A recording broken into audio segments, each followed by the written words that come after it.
امام علی علیہ السلام راستے سے گزر رہے تھے، دیکھا ایک شخص دوسرے شخص سے بحث کر رہا تھا۔ بس امام علی علیہ السلام قریب گئے اور اس شخص کو بلایا اور تنہائی میں فرمانے لگے، اے شخص یاد رکھنا، احمق اور بیوقوف کا مقابلہ کبھی جواب نہ دے کر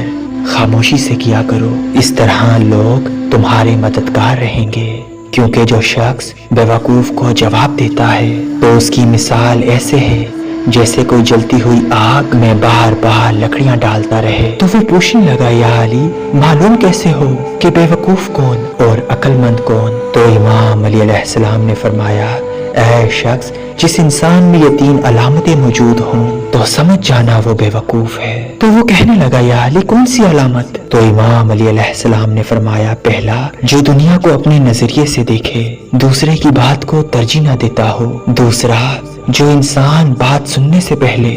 فوراً جواب دیتا ہو، اور تیسرا جو انسان بار بار اپنی تعریف سننا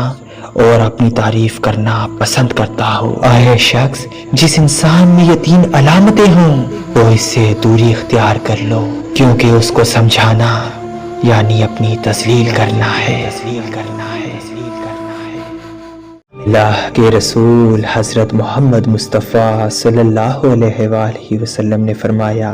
کہ جو انسان اللہ کا نام لے کر کھانا کھاتا ہے تو کھانے کا دانہ دانہ اللہ کی تسبیح میں مصروف ہو جاتا ہے، اور جو انسان کھانے سے فارغ ہو کر اللہ کا شکر کر کے دعا مانگتا ہے تو وہ کھانا جو اس نے کھا لیا تو وہ دعا کے بعد آمین کہتا ہے،